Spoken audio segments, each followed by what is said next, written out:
Good morning friends, कैसे हैं आप लोग। मैं आप लोगों को नरेशन बता रहा हूं। मैंने कई वीडियो में आपको नरेशन का टेंस में परिवर्तन कैसे होता है बताया है। इस बार में मैं आपको डायरेक्ट से इनडायरेक्ट बनाते समय टेंस में परिवर्तन कैसे होता है बताने जा रहा हूं। इस बार नया नियम है। देखिए अगला नियम क्या है। यदि रिपोर्टिंग स्पीच पास्ट टेंस में हो तथा रिपोर्टेड स्पीच में हैज टू, हैव टू तथा हैड टू का प्रयोग हो तो इसका डायरेक्ट स्पीच से इनडायरेक्ट स्पीच में बदलते समय क्रमशः हैज टू को हैड टू में, हैव टू को हैड टू में तथा हैज टू को सॉरी हैड टू को हैड टू में बदल देते हैं। जैसे देखिए यदि डायरेक्ट स्पीच में हैज टू का प्रयोग किया गया है तो इनडायरेक्ट स्पीच में जाएगा हैड टू, और यहाँ पर हैव टू है तो इसको भी बदल देंगे हैड टू को बदलेंगे हैड टू। आप लोग इसका स्क्रीनशॉट मान लीजिए, मैं इसका एग्जांपल बता रहा हूं।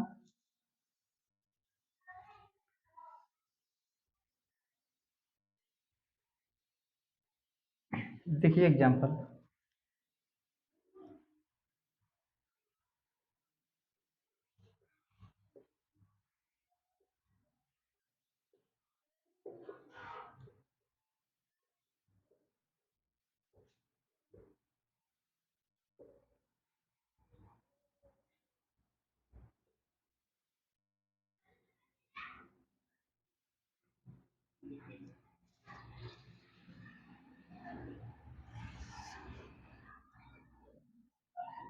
देखिए example, Mahesh said to you, Mahesh ने तुमसे कहा I have to go to school, मुझे विद्यालय जाना पड़ता है। I have to go to school, मुझे विद्यालय जाना पड़ता है। जहां पर मजबूरी दिखाना होता है कंपल्सन, वहां पर सब्जेक्ट के बाद हैज टू, हैव टू या हैड टू का प्रयोग करते हैं। तो देखिए Mahesh said to you, Mahesh ने तुमसे कहा I have to go to school, मुझे विद्यालय जाना पड़ता है। अब देखिए ये है पास्ट टेंस में, है रिपोर्टिंग स्पीच पास्ट टेंस में है तथा रिपोर्टेड स्पीच प्रेजेंट टेंस में है। लेकिन इसके बाद सब्जेक्ट के बाद हैव टू है।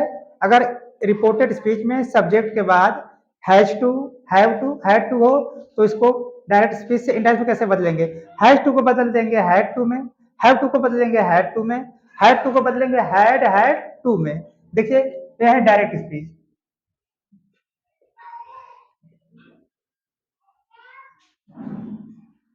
अब इसको बदलना है इनडायरेक्ट स्पीच।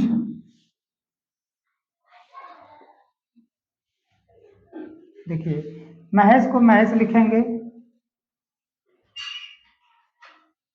सेट टू को टू में बदल देंगे, ऑब्जेक्ट यू है तो इसको यू लिखेंगे, कामा इनवर्टेड कामा हटा अगर दैट का प्रयोग होगा।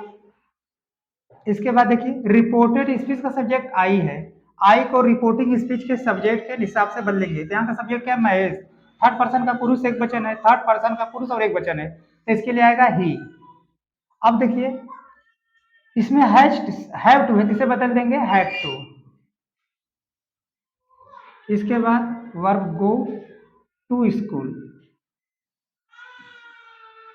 इसके बाद फुल स्टॉप। अगला एग्जांपल देखिए, आई सेड टू यू,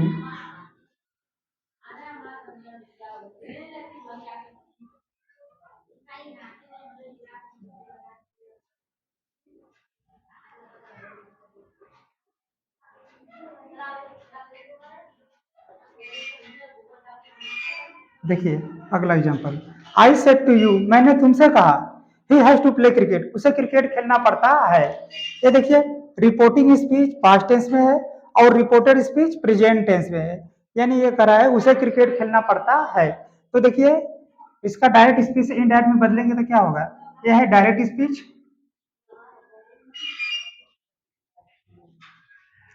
इसको इनडायरेक्ट स्पीच बदलना है, इनडायरेक्ट स्पीच। देखिए यह है रिपोर्टिंग स्पीच, इस तरफ है reported speech. Reported speech present tense में है और इसके बाद हैज टू, इसे हैड टू में बदलेंगे तो हो जाएगा आई सेड टू को टू में बदल देंगे, ऑब्जेक्ट यू है तो इसको यू लिखेंगे, कामा नोट कामा हटाकर दैट का प्रयोग होगा। इसके बाद देखिए ही थर्ड पर्सन का प्रोनाउन, इसको नहीं बदलेंगे, ये ज्यों का त्यों लिखाएगा। इसके बाद हैज टू को बदलेंगे हैड टू। इसके बाद देखिए प्ले क्रिकेट है तो प्ले लिखेंगे प्ले,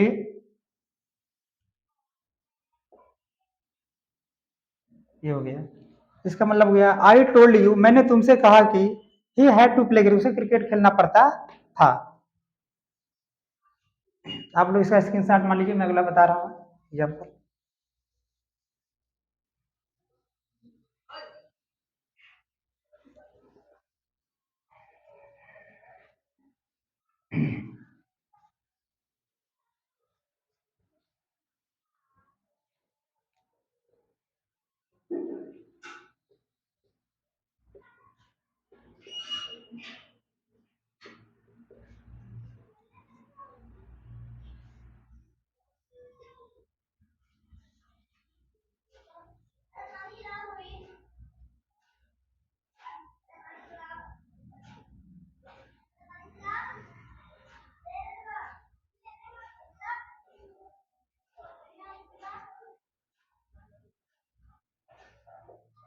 देखिए अगला example, he said to me, उसने मुझसे कहा, I had to study book, मुझे किताब पढ़ना पड़ता था। यह है पास्ट टेंस में रिपोर्टिंग स्पीच, और इस तरह रिपोर्टेड स्पीच है, ये भी है पास्ट टेंस में। सब्जेक्ट के बाद हैड टू है, तो हैड टू को हैड टू में बदल देंगे। देखिए यह है डायरेक्ट स्पीच,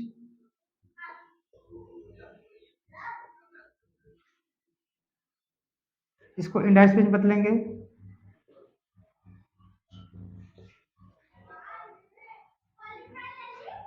ही को ही बदल देंगे, लिखेंगे से टू टोल्ड बदल जाएगा।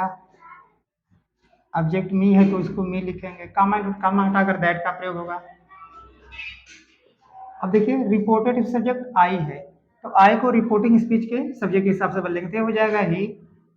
इसके बाद हैड है तो ये हो जाएगा had to plus study book, हो गया इसका example. He told me that he had to play, he had to study book, उसने मुझसे कहा कि उसे किताब पढ़ना पड़ता था। देखिए सब एग्जाम्पल मैंने बता दिया, आप लोग इसे सही से लिख लीजिए, प्रैक्टिस कीजिए और खूब तेज बढ़िए, आगे बढ़िए, मेहनत कीजिए। और आप लोगों को अगर मेरा वीडियो अच्छा लगे तो आप इसे लाइक कीजिए, शेयर कीजिए और सब्सक्राइब कीजिए। धन्यवाद।